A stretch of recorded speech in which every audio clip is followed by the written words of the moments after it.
মুহূর্তে একজন পোস্টডক জার্মানিতে হেলমোল্টজ সেন্টার ফর ইনফেকশন রিসার্চে। তো এই মুহূর্তে আমি ইন্ডিয়াতে এসেছি এবং এসে আটকে পড়েছি, যেতে পারছি না। তো আমাদের আজকের টপিকটা, যেটা বলতে গেলে ভারতে প্রায় সবাই ফেস করছি আমরা, ভ্যাকসিনের ঘাটতি এবং এই মুহূর্তে আমাদের কি করণীয়। তো টপিকটা শুরু করার আগে প্রথমেই বলে নেওয়া ভালো যে ভ্যাকসিনগুলো কি করে কাজ করে বা আমাদের কাদের ভ্যাকসিন নেওয়া উচিত। ইন প্রিন্সিপাল সবারই ভ্যাকসিন নেওয়া উচিত। তো ভারতবর্ষে বর্তমানে মেনলি 3টে ভ্যাকসিন অ্যাপ্রুভড, 2টো এই মুহূর্তে অ্যাভেলেবেল।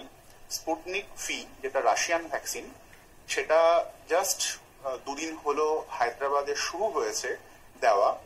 পশ্চিমবঙ্গে আসতে বা আরো অন্যান্য জায়গায় আসতে সেটা আরো সময় লাগবে। তো কোভ্যাক্সিন এবং কোভিশিল্ড, এই 2টো ভ্যাকসিন ভারতবর্ষে মোটামুটি এই মুহূর্তে মানে অ্যাপ্রুভড এবং চালু রয়েছে। তো 2টো ভ্যাকসিন 2টো ডিফারেন্ট টেকনোলজি ইউজ করে।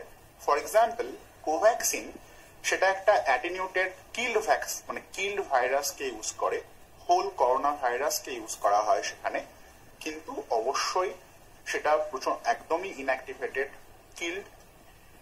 ফলে সেই ভ্যাকসিন দিলে কারো করোনা ভাইরাস হওয়ার কোনো চান্সেস নেই।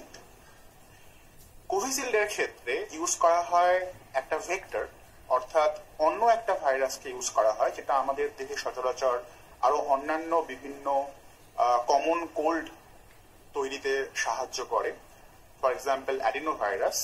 তো সেই ভেক্টরটাকে ইউজ করা হয় এবং সেখানে এমনভাবে সেটাকে মডিফাই করা হয় যাতে করে দেখতে অনেকটা সেটা করোনা ভাইরাসের মতন লাগে, এবং সেটাকে দেওয়া হয় কোভিশিল্ডের ক্ষেত্রে।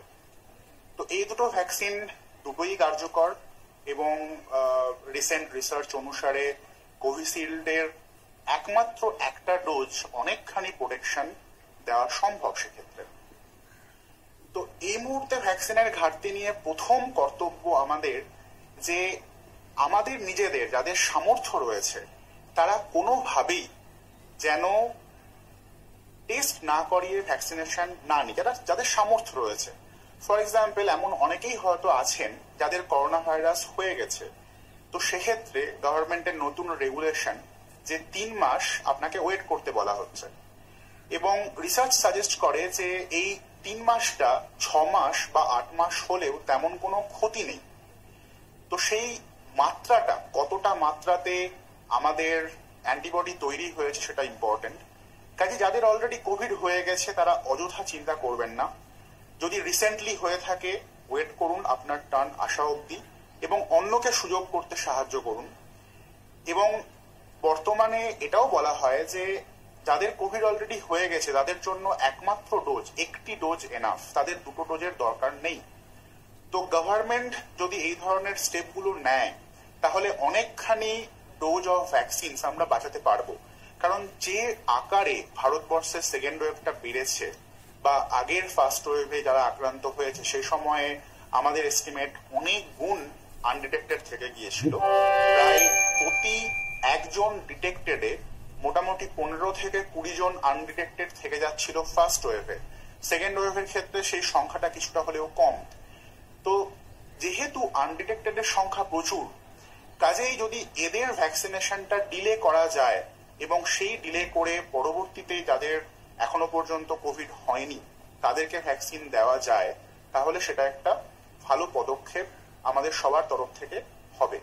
তো আমাদের কর্তব্য এই ক্ষেত্রে এটাই যে আমরা দেখব যদি সম্ভব হয় টেস্ট করানো, যে অ্যান্টি সার্স কোভ-2 অ্যান্টিবডি আমাদের শরীরে ডেভেলপ করেছে কিনা। আজকাল অনেক ল্যাব সেটা করছে সেই পরীক্ষাটা, এবং যদি সেটা পজিটিভ আসে তাহলে ডাক্তারের পরামর্শ অনুসারে কিছুদিন ওয়েট করে, গভর্নমেন্ট বলছে 3 মাস, কিন্তু পজিটিভ আসলে কিছুদিন ওয়েট করে তারপরে আমরা নেব। দ্বিতীয় যেটা মেন এই মুহূর্তে সবাই ভাবছে যে এই যে ভ্যাকসিনের ডোজিং এর ক্ষেত্রে কোভিশিল্ডের ক্ষেত্রে বাড়ানো হলো গ্যাপটা, যে প্রথম ডোজ দেওয়ার পরে আগে বলা হচ্ছিল 4 থেকে 6 সপ্তাহের মধ্যে, তারপরে বলা হলো 8 সপ্তাহের মধ্যে, এবং এই মুহূর্তে বলা হচ্ছে যে 12 থেকে 16 উইকের মধ্যে। এটা নিয়ে অনেকেই ভীত এবং অনেকেই ভাবছেন এটা কেন করা হলো, বা অনেকে ভাবছেন যে কোভিশিল্ডের ক্ষেত্রে এটা করা হলো, কোভ্যাক্সিনের ক্ষেত্রে কেন করা হলো না।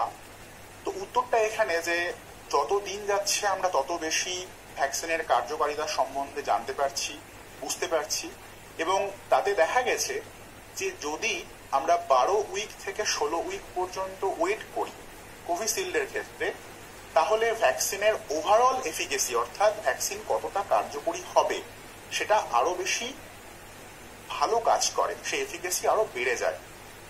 কোভ্যাক্সিনের ক্ষেত্রে সেটা নয়। কোভ্যাক্সিনের first dose is not enough.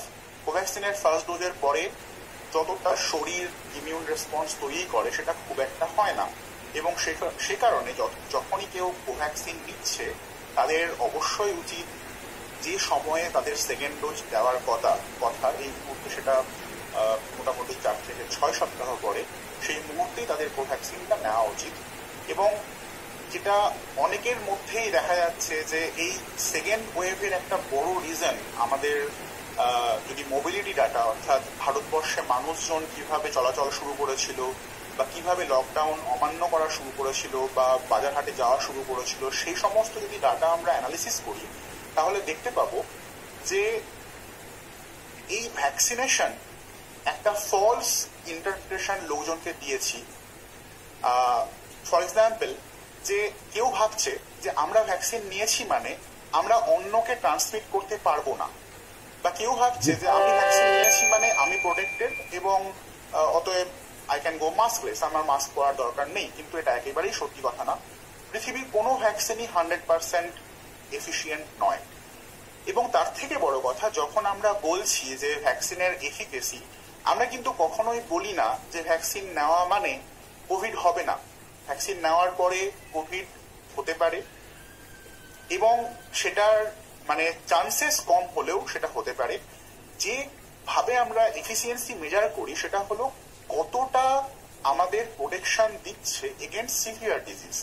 মানে আমাদের হয়তো কোভিড ভ্যাকসিন নেওয়ার পরে কোভিড হলো, কিন্তু আমরা সেরকম ভাবে সিভিয়ার ডিজিজ বা প্রচন্ড সিরিয়াস অবস্থা আমাদের হবে না। এবং এর সাথে কোনোভাবে এটার কোনো সম্পর্ক নেই যে আমি ভ্যাকসিন নিয়েছি মানে আমি অন্যকে ট্রান্সমিট করতে পারবো না। অবশ্যই পারবো। যদি আমার করোনা হয়ে থাকে তাহলে ট্রান্সমিশন ফ্যাক্টরটা মোটামুটি মানে খুব বেশি মাত্রায় থেকে যায়।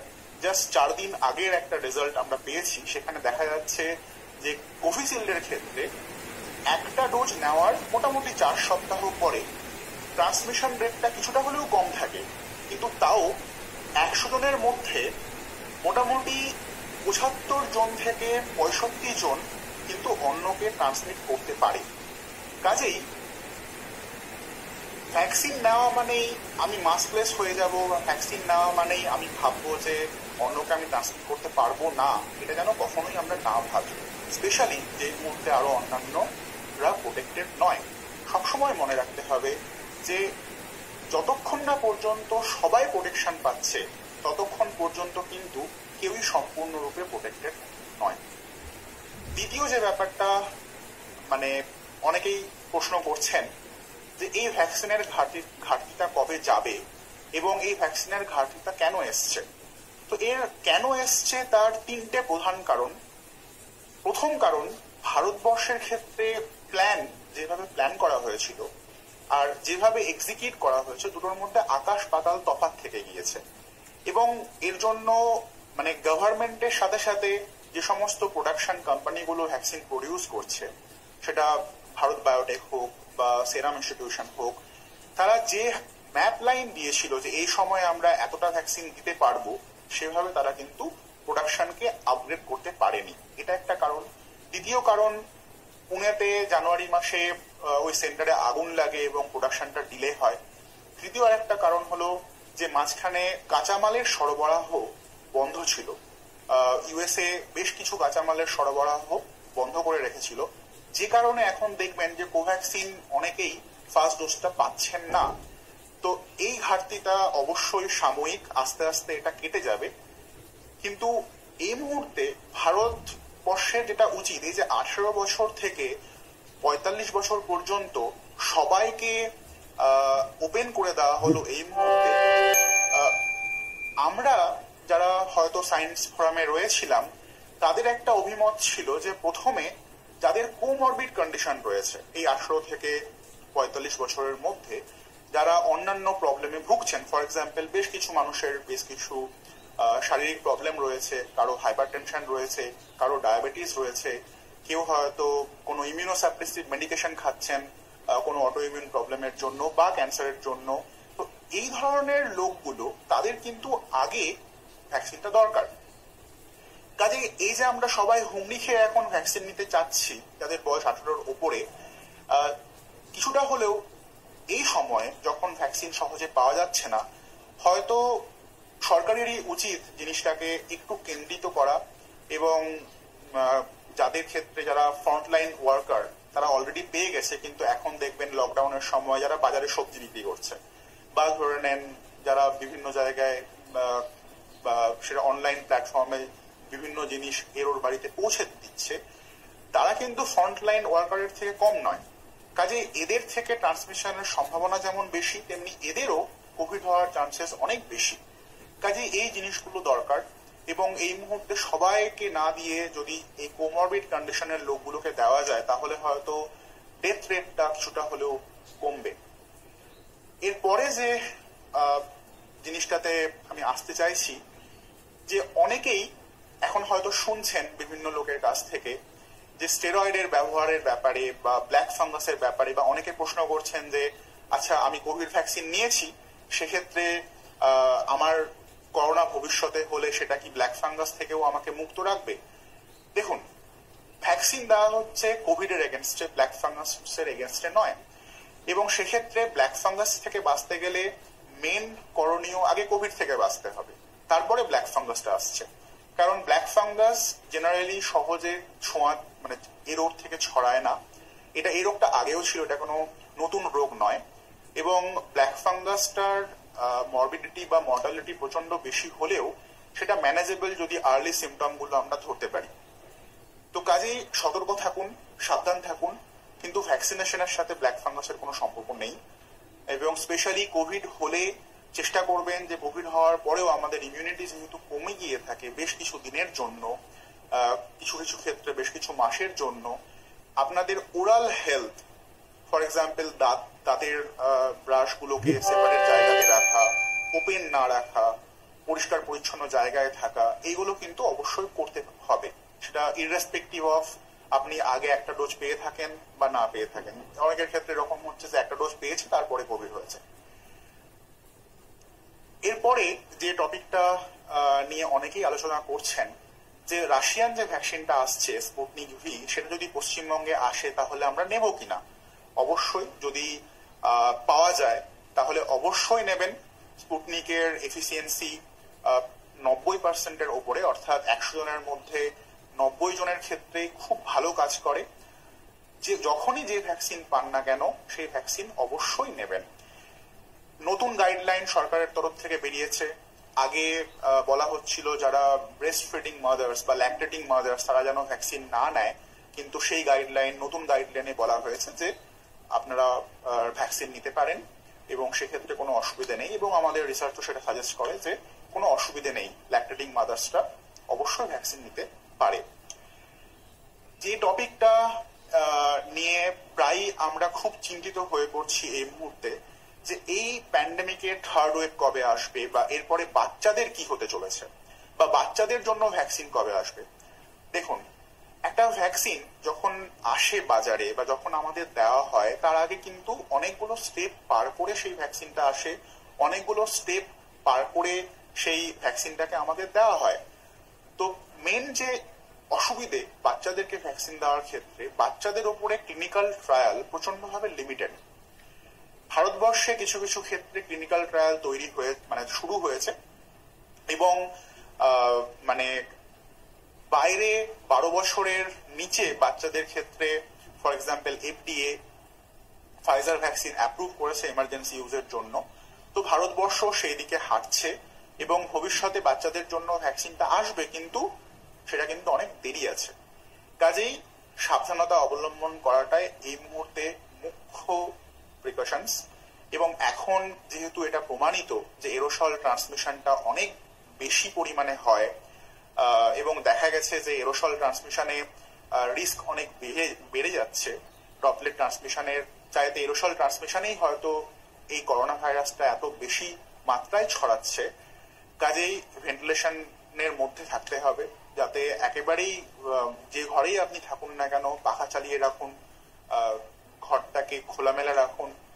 বাইরে বেরোলে ভিড়ভাট্টা জায়গা অ্যাভয়েড করুন, ইনডোর জায়গাতে কোনো পার্টি করবেন না বা ইনডোর বদ্ধ জায়গার মধ্যে মেলামেশা করবেন না। এবং সব থেকে বড় কথা যে যতক্ষণ না পর্যন্ত ক্লিনিক্যালি প্রুভেন ততক্ষণ পর্যন্ত যদি আপনার কোভিডের কোনো সিমটম এসে থাকে তাহলে মহামারী চলাকালীন এটা ধরে নেওয়াটা অবশ্যই উচিত যে আমার কোভিড হয়েছে, এবং সঙ্গে সঙ্গে সেই হিসেবে নিজেকে আইসোলেট করা, সঙ্গে সঙ্গে ডাক্তারি পরামর্শ নেওয়া, এগুলো কিন্তু চালিয়ে যেতে হবে। একটা মহামারী চলাকালীন স্পেশালি যখন এরোসল ট্রান্সমিশনের সম্ভাবনা প্রচন্ড মাত্রায় বেশি, সেক্ষেত্রে মাস্ক ইউজটা প্রপারলি করাটা ভ্যাকসিনের আর একটা বিকল্প। কারণ মানে কিছু কিছু ফিলোসফিক্যাল আর্টিকেল বলুন বা কিছু কিছু মানে থিওরিটিক্যাল গাইডলাইন আপনি বলুন, আমরা কিন্তু এটা দেখেছি যে মাস্ক ইউজ করলে যে ভাইরাল লোডটা আমাদের শরীরে প্রবেশ করে, ফর এক্সাম্পল যদি আমি একদমই পুরোপুরি মাস্কলেস থাকি, কারোর সাথে কথা বলি, সে যদি ইনফেক্টেড থাকে তাহলে তার ড্রপলেট কণাগুলো বা সেই এয়ার পার্টিকেল গুলো যখন আমার শরীরে প্রবেশ করছে সে নির্দ্বিধায় প্রবেশ করছে, কোনো তার বাধা নেই। কিন্তু যখন আমি মাস্ক দিচ্ছি বেশিরভাগ ক্ষেত্রে এই ভাইরাল লোডটা কিন্তু শরীরে কম যায়। কাজেই মাস্ক ইউজ করলে সেটা ইনডিরেক্টলি অনেক সময় ইমিউন রেসপন্স ট্রিগার না করেও আমাদের প্রোটেকশন দেয় ক্লিনিক্যাল লেভেলে। এই কথাটা কিন্তু একেবারেই প্রুভেন কথা নয়, এটা থিওরিটিক্যালি অনেকে বিভিন্ন রিসার্চ থেকে উঠে আসছে। সেই কারণে মাস্ক শুধু আপনাকে ডিরেক্টলি বাঁচাচ্ছে না, ইনডিরেক্টলিও আপনার একটা প্রোটেকশন হিসেবে কাজ করছে। ডবল মাস্ক ইউজ করুন, একই ধরনের মাস্ক দুটো করে পরবেন না, একটা মাস্ক পরে তার উপরে অন্য একটা মাস্ক পরুন। খুব ভালো হয় যদি সার্জিক্যাল মাস্কের পরে আপনি N95 মাস্ক পরতে পারেন, এবং খেয়াল রাখবেন যেন নাকের দুধারে কোনোভাবে কোনো ফাঁকা জায়গা থেকে না যায়। অনেকে যেটা করে যে স্পেশালি এই সময়টাতে যখন বাইরে থেকে কোনো সবজি কিনছে বা বাইরে থেকে যখন হয়তো কোনো পার্সেল আসছে, তখন অনেকে আমরা স্যানিটাইজ করি এবং ভুলে যায় যে স্যানিটাইজ করার সময় যে স্যানিটাইজটা আমরা করছি জেনারেলি ধোয়া হয় না, স্প্রে করা হয়। তো সেক্ষেত্রে তার সারফেসে যদি কোনো অ্যাক্টিভেটেড ভাইরাল পার্টিকেল গুলো থেকে গিয়ে থাকে সেটা কিন্তু বাতাসে মিশতে পারে। কাজেই সঙ্গে সঙ্গে স্যানিটাইজ করার থেকে কিছুক্ষণ রেখে দিয়ে, কয়েক ঘন্টা রেখে দিয়ে স্যানিটাইজ করাটা অনেক বেশি সেফ। এবং যখন স্যানিটাইজ করবেন যদি আপনি একটা মাস্ক ইউজ করেন, শুধু সার্জিক্যাল মাস্ক যদি ইউজ করেন তাহলেও সেটা অনেক বেশি সেফ। জাস্ট ওপেন মুখ করে সঙ্গে সঙ্গে স্যানিটাইজ করার চেষ্টা না করাটাই ভালো। আচ্ছা, এবার কিছু কিছু কোশ্চেন আমি বিভিন্নভাবে পেয়েছি, সেটা বিভিন্ন জনের সাথে আলোচনার পরিপ্রেক্ষিতে বলতে পারি।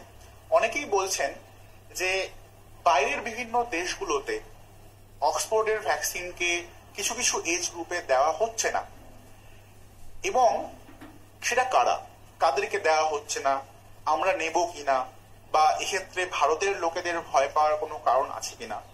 দেখুন, প্রথমে বুঝতে হবে যে একটা উন্নত দেশ যেখানে অন্যান্য ভ্যাকসিনের আমরা আমদানি করতে পারছি, ফর এক্সাম্পল ফাইজারের ভ্যাকসিন রয়েছে বা মডার্নার ভ্যাকসিন রয়েছে, যেগুলোকে রাখার জন্য অনেক বেশি কম তাপমাত্রায় রাখতে হয়, যেগুলো ভারতে গ্রামাঞ্চলে দেওয়া বা ভারতে মানে সচরাচর দেওয়াটা কিন্তু সহজে পসিবল নয়।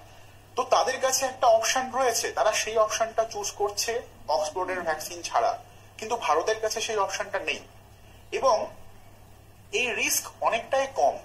দেখা গেছে যে বিভিন্ন দেশে বিভিন্ন হিসেব করা হয়েছে এবং দেখা গেছে যে রেয়ার যে সাইড এফেক্ট গুলোর জন্য বাইরের বিভিন্ন দেশগুলোতে এই ভ্যাকসিনটাকে 55 বছর পর্যন্ত অনেক সময় বলা হচ্ছে যে ইউজ করবেন না, বা ইউজ করলে সাবধানে ইউজ করবেন। আমি কোভিশিল্ডের কথা বলছি, কোভ্যাক্সিনের নয় বা স্পুটনিকের নয়।